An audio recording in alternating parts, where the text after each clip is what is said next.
Hey guys, we're back again with another small scale aircraft this week. Today we're going to be looking at Airfix's 1/144th scale DC-9-30 kit. Let's open her on up and take a look.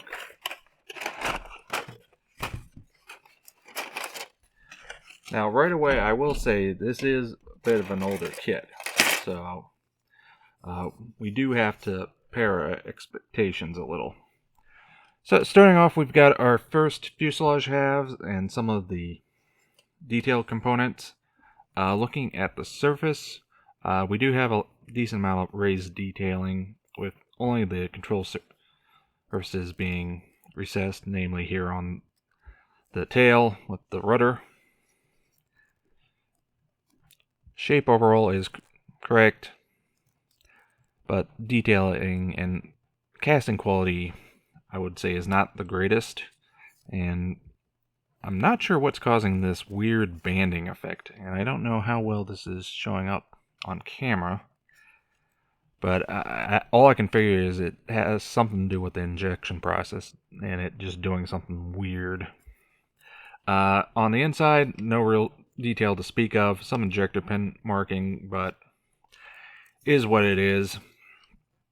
Moving on to our turbine and our compressor fans, sorry. They're passable. They're not the greatest. They're not the worst.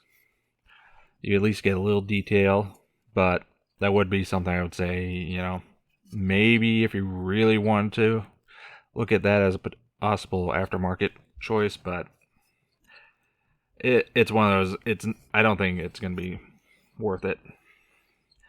Moving on to our various gear doors and side doors, cargo doors, all that, and some other little odds and end parts. Again, passable, not the greatest, not the worst. Same said on our other fuselages have.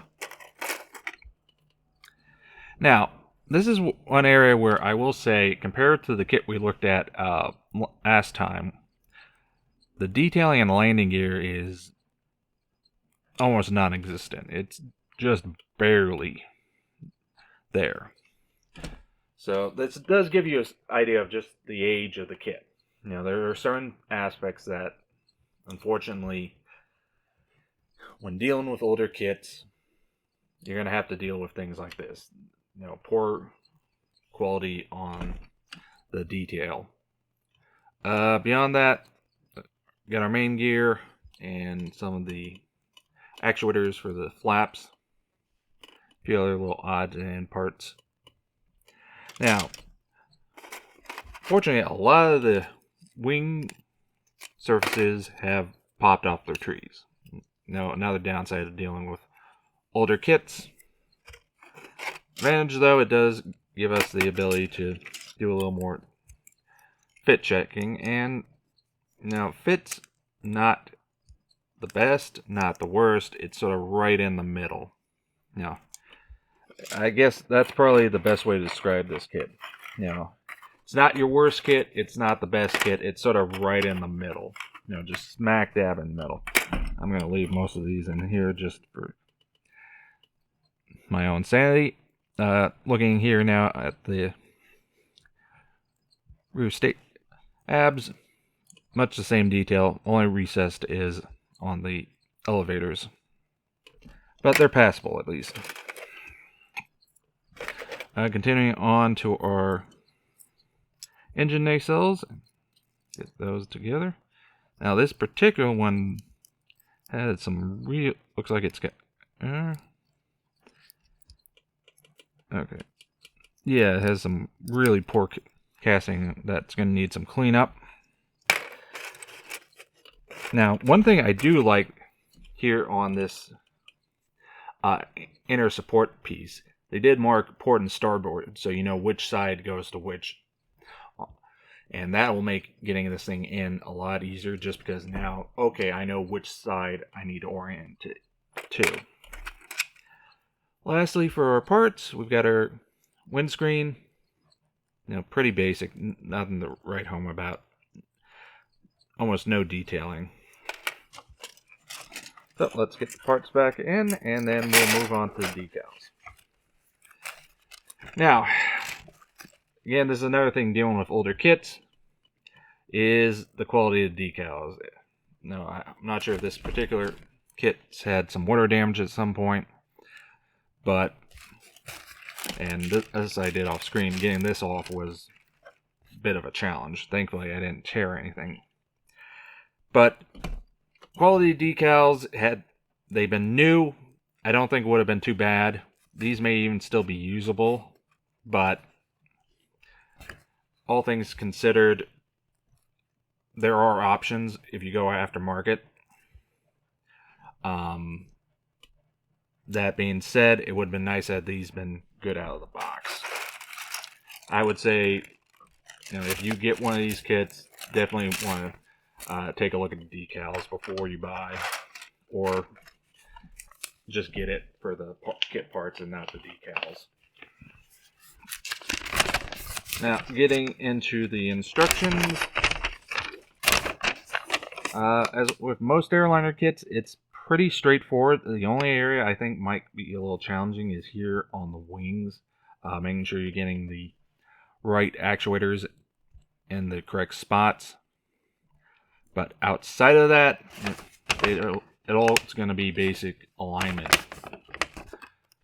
Making sure you get landing gear pointed straight, making sure the nacelles are on straight, basic modeling. Nothing really outrageous on this one. We've got our two marking keys. Again, you may be able to salvage decals on yours. Definitely check them before you buy. But overall, the kit itself is not terrible. It's definitely a product of the time it was made, but it's not terrible. Obviously, decals are going to vary greatly between individual boxes, but all that said, it's not a terrible kit. It has some issues, but they're manageable issues. And the simple fact of the reality is, there's not a lot of airliner kits out there, or at least not anymore. You can definitely still find these now and again, and if you do, I would recommend just getting them, simply for the fact that it's unlikely you're going to find them again. To my knowledge, Airfix has not re-released this kit in a long while. I think going on at least 20 years.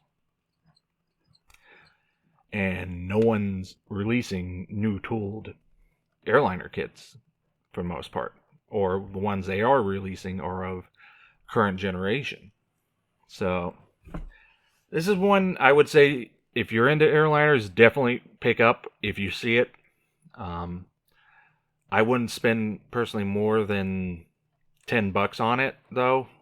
But if you're looking for a DC-9 kit in this scale, I don't think you're going to find better. So, that was a look at Airfix's DC-9-30 in 1/144 scale.